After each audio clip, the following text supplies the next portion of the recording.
नमस्कार विद्यार्थी मित्रांनो, YS ट्युटोरियल या माझ्या यूट्यूब चॅनलमध्ये आपल्या सगळ्यांचं मनपूर्वक स्वागत आहे। आज आपण भेटत आहोत एका नव्या व्हिडिओमध्ये। या व्हिडिओमध्ये आपण इयत्ता 6वी या वर्गातील हिस्ट्री आणि सिविक्स या विषयातील इंडिया ड्युरिंग मौर्य पिरियड हा जो लेसन आहे त्याचा सेकंड पार्ट बघणार आहोत। ह्याच्या आधी आपण या लेसनचा फर्स्ट पार्ट बघितलेला आहे। हा जो व्हिडिओ असणार आहे तो टोटल मराठी एक्सप्लेनेशन असणार आहे। हा इंग्लिश लेसन आहे, इंग्लिश मीडियम लेसन, ज्याचा आपण मराठीमध्ये एक्सप्लेनेशन बघणार आहोत। तर सुरू करूया आपण second part of India during Maurya period. आपण आत्तापर्यंत कलिंग वॉर इथंपर्यंत बघितलं होतं। मौर्य पिरियड आणि अलेक्झांडर यांनी भारतावरती केलेलं आक्रमण, त्यानंतर मौर्य हे जे डायनेस्टी होती किंवा मौर्य साम्राज्य होतं ते कशा पद्धतीनं उभं राहिलं। मौर्य हे इसवी सन पूर्व काळामध्ये भारतात अस्तित्वात असणारं सर्वात मोठं असं एक साम्राज्य होतं। आणि आता आपण यांचे तिसरे राजा सम्राट अशोक यांच्याबद्दल बघत आहोत। तर पुढे बघूयात आपण the Kalinga war. Ashoka was deeply moved by the bloodshed of the Kaling War. He decided never to wage a war again. म्हणजे आपण बघितलं की कलिंग ह्याचं जे युद्ध झालं त्याच्यामध्ये प्रचंड प्रमाणात रक्तपात झाला आणि त्यामुळं त्यांचं जे मन होतं ते युद्ध किंवा राज्य या सगळ्या गोष्टीवरून उठलं। ठीक आहे, त्यांनी त्यांच्या मनामध्ये एकदम वैराग्य आला आणि त्यांनी असं डिसाईड केलं की आपण यानंतर कधीही युद्ध करणार नाही। He came to believe that truth, non violence, compassion and forgiveness were the important values. युद्ध झाल्यानंतर, खूप मोठा रक्तपात बघितल्यानंतर, खूप साऱ्या लोकांची हत्या बघितल्यानंतर मग त्यांच्या लक्षात आलं की सत्य, अहिंसा, करुणा आणि क्षमा ही जी आहेत ही आयुष्यातली महत्त्वाची असणारी तत्त्व किंवा मूल्य आहेत। आयुष्यामध्ये सर्वोत्तम असणारी मूल्य ही 4 आहेत: सत्य, अहिंसा, करुणा आणि क्षमाशीलता।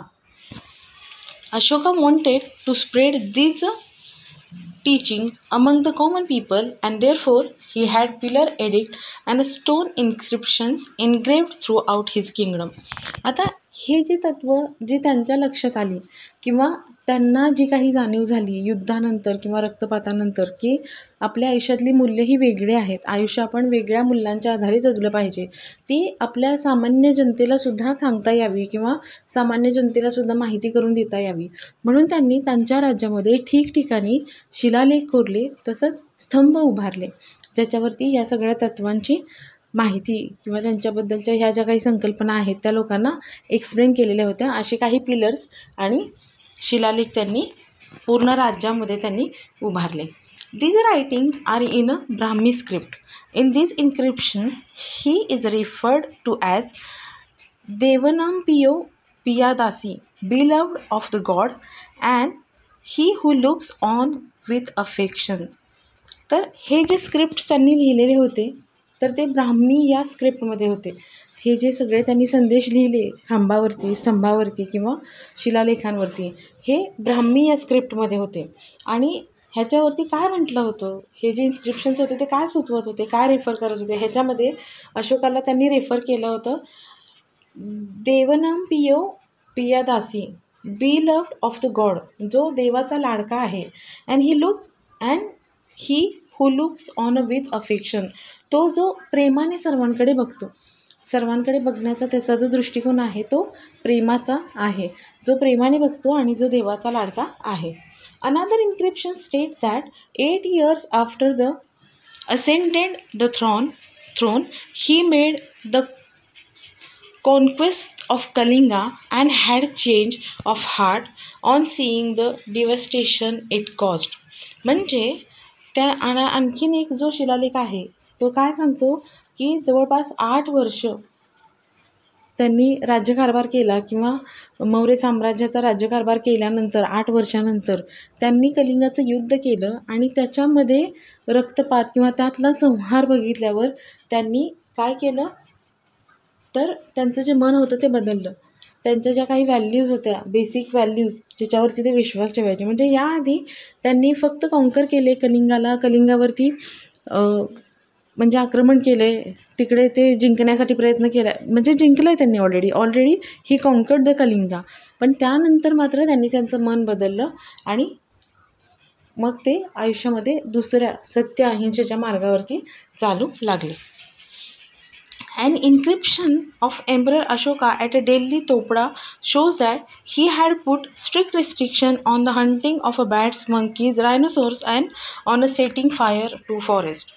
दिल्ली टोपडा या ठिकाणी असणारा म्हणजे सम्राट अशोका यांचं जे इन्क्रिप्शन आहे किंवा शिलालेख आहे, तर तो काय सांगतो, तर त्या काळी अशोकांनी बॅट म्हणजे वटवाघूळ, मंकी, रायनोसोर्स म्हणजे पाणगोळा, हे जे प्राणी होते ह्यांची हत्या हंटिंग करण्याला त्यांनी रिस्ट्रिक्शन्स लावले होते, त्यांनी बंदी लावली होती. त्याचबरोबर जंगलामध्ये आग लावणं या गोष्टीसाठी सुद्धा त्यांनी मनाई केलेली होती. म्हणजे प्राणी हत्या करणं तसेच जंगलामध्ये आग लावणं या गोष्टींसाठी सुद्धा त्यांनी बंदी केलेली होती.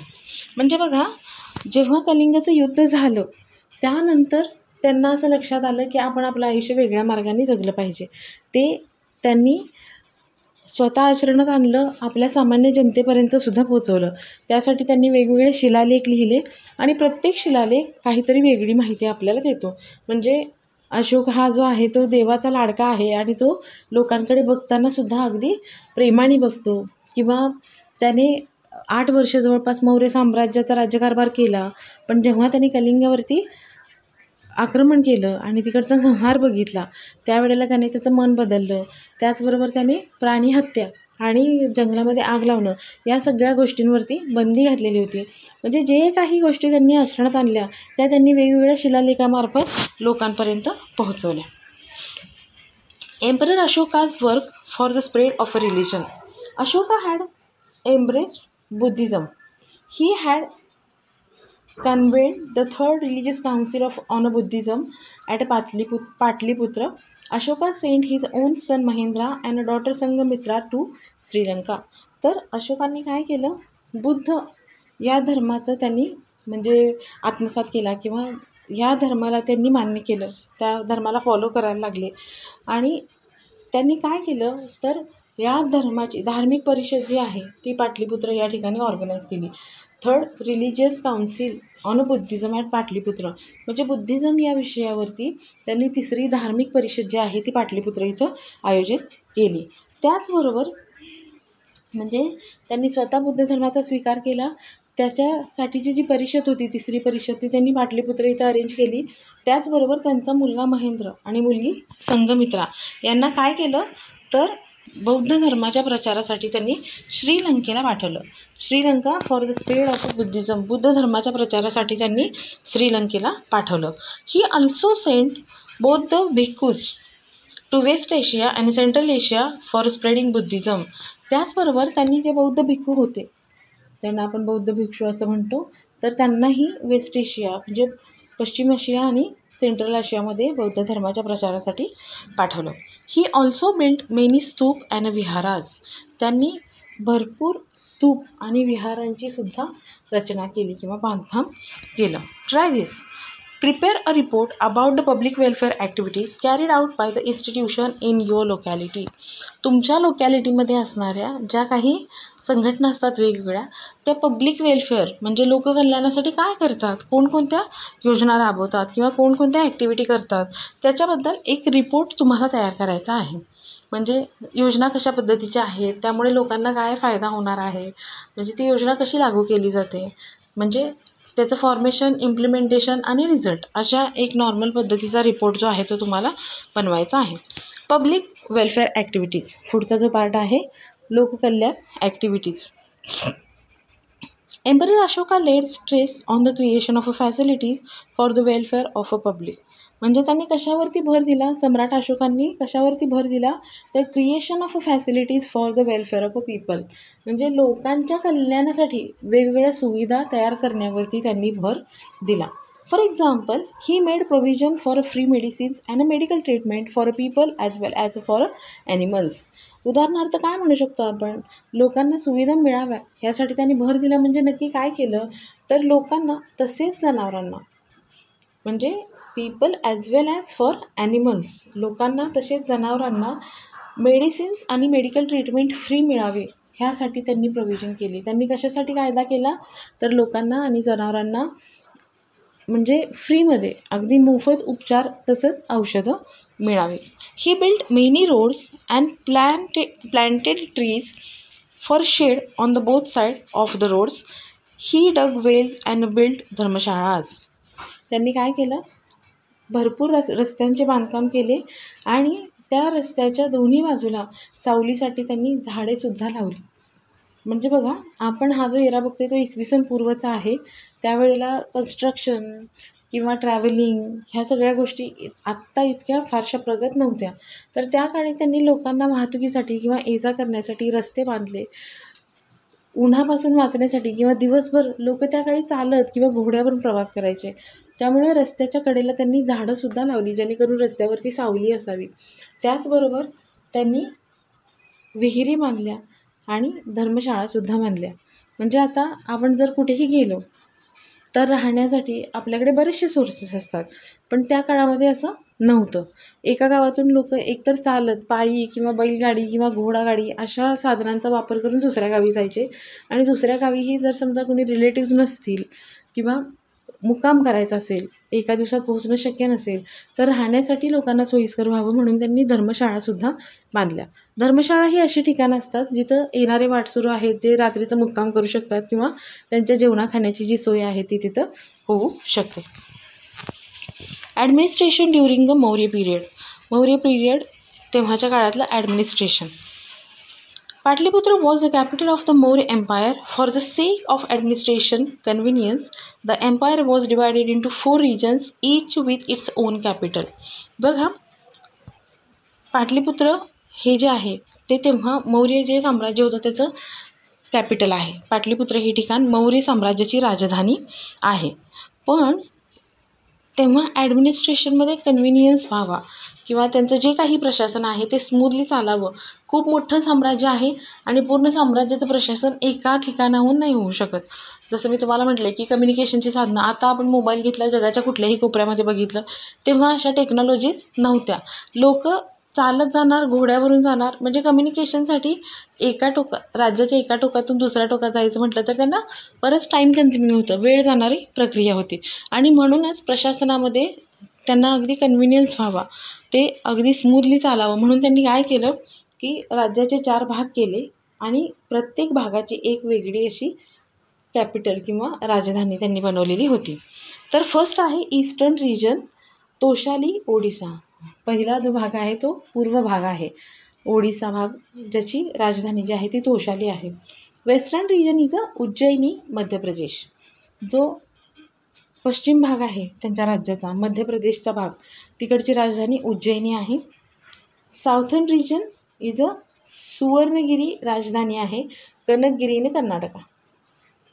ठीक आहे, कनकगिरी कर्नाटकाचा जो प्रदेश आहे, राजधानी आहे सुवर्णगिरी. अँड नॉर्थर्न रिजन आहे तक्षशिला, पाकिस्तान. जो उत्तरेचा जो भाग आहे, जो आत्ताच्या पाकिस्तानमध्ये स्थित आहे, तर तिकडची राजधानी आहे तक्षशिला. असे त्यांचे 4 भाग होते जे त्यांनी प्रशासनाच्या दृष्टीने केलेले होते. राज्याचे मुख्य राज्याची राजधानी जी होती ती पाटलीपुत्र होती. There was a council of a minister which advised the king in matters of administration. There were many officers working at different levels. There was an efficient intelligence service which kept an eye on the administration and on the movements of enemies. म्हणजे बघा, हा आपण 2000 ते 2300 वर्षापूर्वीचा काळ बघतोय, पण त्या काळीसुद्धा त्यांच्याकडे राजाला सल्लामसलत करण्यासाठी किंवा राजाला सल्ले देण्यासाठी काउन्सिल ऑफ अ मिनिस्टर होती, म्हणजे मंत्रिमंडळ होतं. म्हणजे प्रशासनामध्ये राजाला वेगवेगळ्या गोष्टींवरती सल्ले ते देऊ शकत होते. जे मंत्रिमंडळ होतं ते राजाला सल्ले द्यायचं. There were many officers working at a different levels. त्याचबरोबर बरेचसे ऑफिसर्स होते, बरेचसे अधिकारी होते जे वेगवेगळ्या लेवलवरती काम करायचे. There was an efficient intelligence service which kept an eye on the administration and on the movement of enemies. Intelligence service म्हणजे त्या काळी असणारी इंटेलिजन्स, म्हणजे ज्याला मराठीमध्ये काय म्हणू शकतो आपण, अशी एक व्यवस्था जी शत्रूंवरती सुद्धा नजर ठेवून होती. त्याचबरोबर प्रशासन कसं चाललं आहे त्यावरती सुद्धा नजर ठेवून होती. तर अशा वेळची इंटेलिजन्स सर्व्हिस त्यांनी त्या काळामध्ये सुद्धा कार्यरत ठेवलेली होती, जी प्रशासन त्याचबरोबर शत्रू दोन्हींवरती लक्ष ठेवायचं. जसं आपण बघतो शिवाजी महाराजांच्या काळामध्ये बहिर्जी नाईक वगैरे गुप्तहेर होते, जे शत्रूंच्या हालचालीवरती लक्ष ठेवायचे किंवा राज्यात पण अंतर्गत काय गोष्टी चालल्या त्याच्यावरती त्यांचं लक्ष असायचं. अगदी तसंच गुप्तहेरांसारखी एक अशी सुविधा जी राज्यामध्ये ॲडमिनिस्ट्रेशनवरती पण लक्ष ठेवेल, त्याचबरोबर शत्रू राज्यांवरती किंवा शत्रूच्या हालचालीवरती पण लक्ष ठेवेल. Life of the people during the Maurya period. During the Maurya period, agricultural production had a great importance. Trade and other occupation had also prospered well.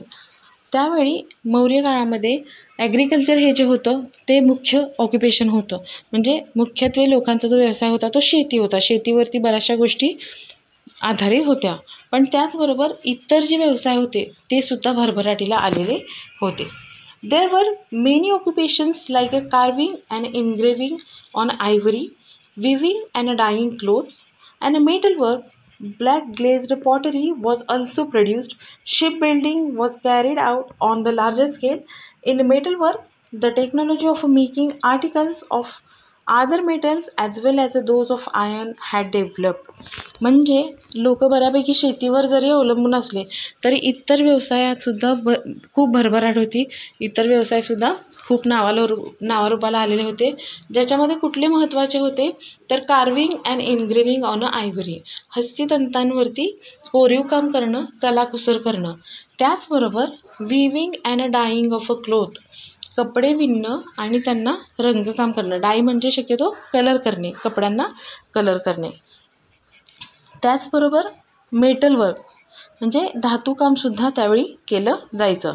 Black gazed pottery was also produced, म्हणजे black रंगाने काळी असणारी आणि glazed ज्याच्यावरती glazing आहे, shine आहे एक प्रकारची, अशा पद्धतीची पॉटरी म्हणजे मातीची भांडीसुद्धा तयार केली जायची. Ship building was carried out on a large scale, त्यावेळी जहाज बांधणीचं जे काम आहे ते सुद्धा फार मोठ्या प्रमाणात चालत होतं. In a metal work, the technology of making article from other metals as well as those of iron had developed. म्हणजे धातुकामामध्ये सुद्धा आयन म्हणजे लोखंडाच्या वस्तूंबरोबर इतर प्रकारच्या धातूच्या वस्तू बनवण्याची जी कला होती ती सुद्धा विकसित झालेली होती. म्हणजे अशा प्रकारे बरेचसे उद्योग व्यवसाय जे होते ते विकसित झालेले होते.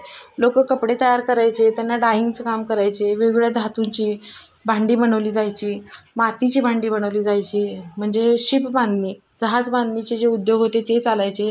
त्याचबरोबर हस्तितंतांवरती कलाकुसर आणि रेखीव काम करणं हा सुद्धा उद्योग त्यावेळी चालायचा.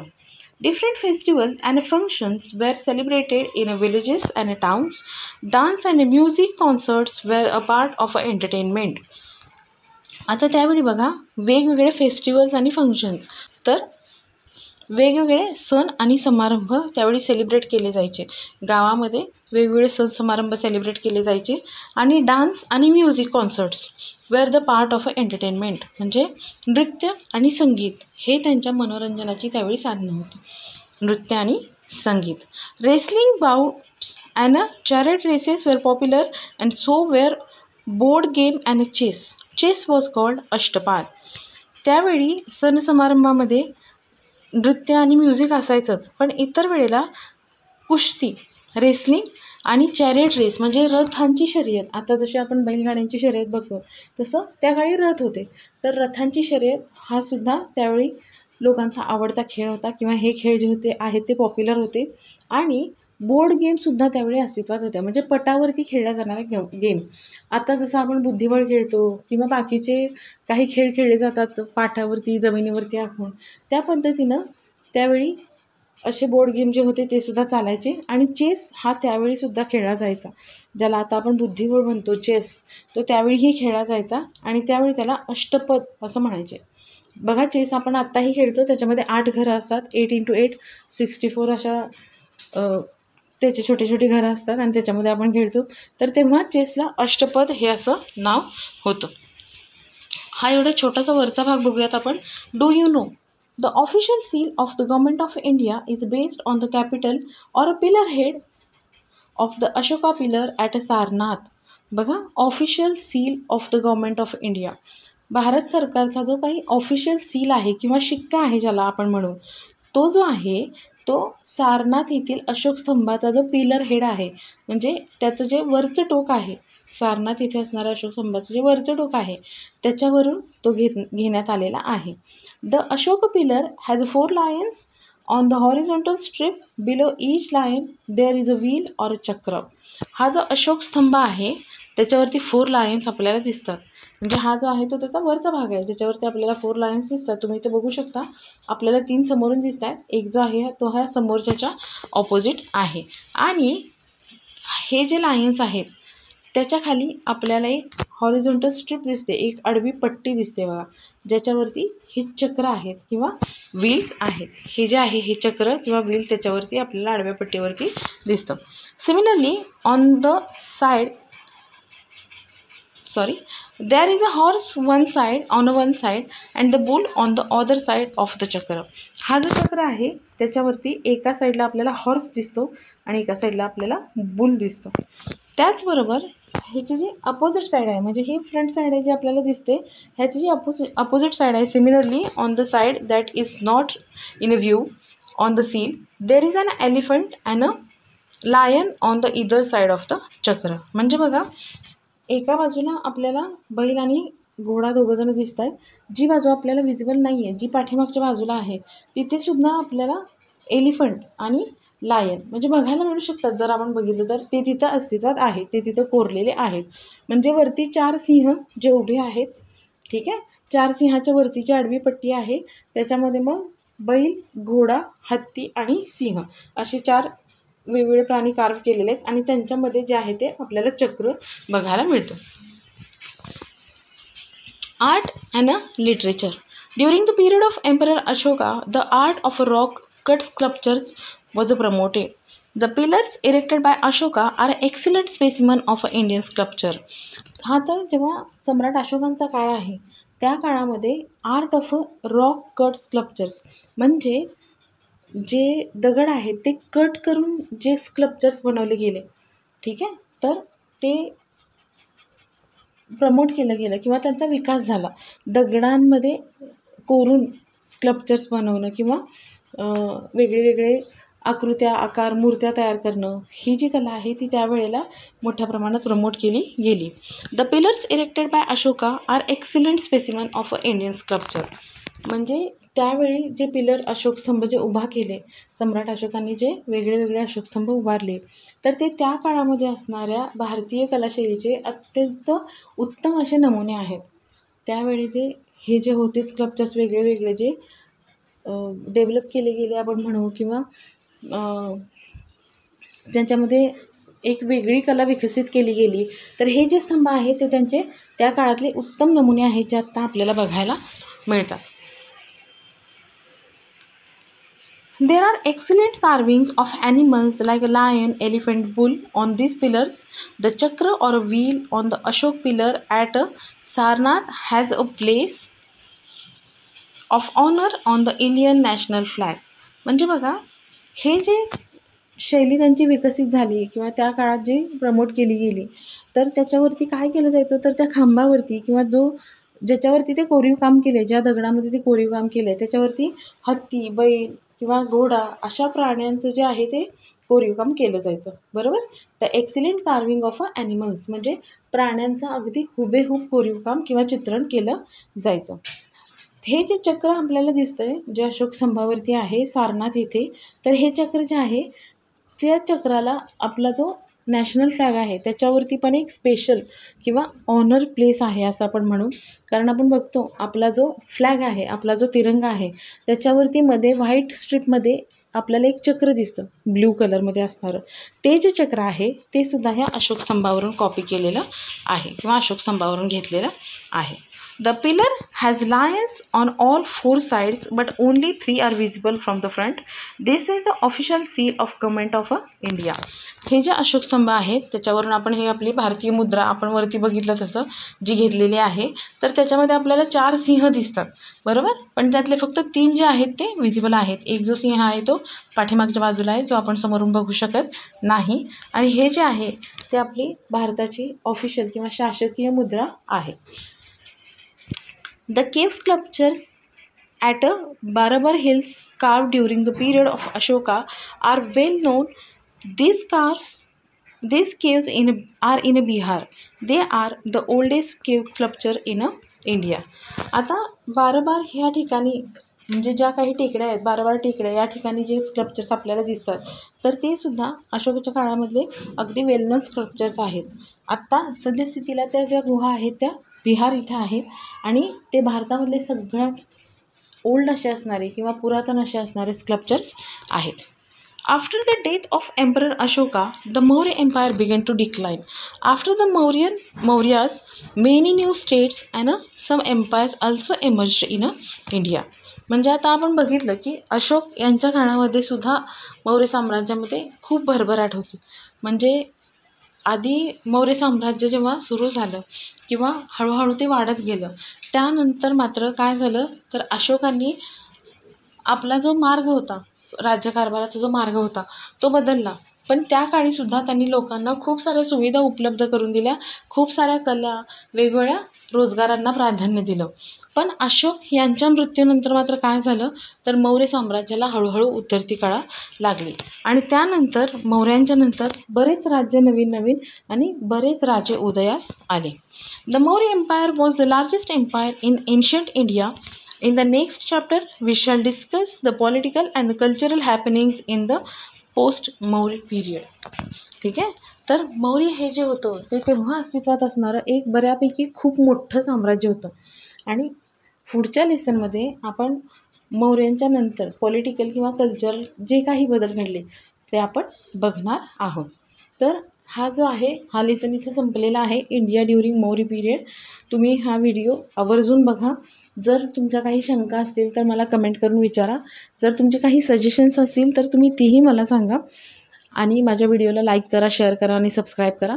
आपण लवकरच भेटूयात पुढच्या व्हिडिओमध्ये. तोपर्यंत धन्यवाद.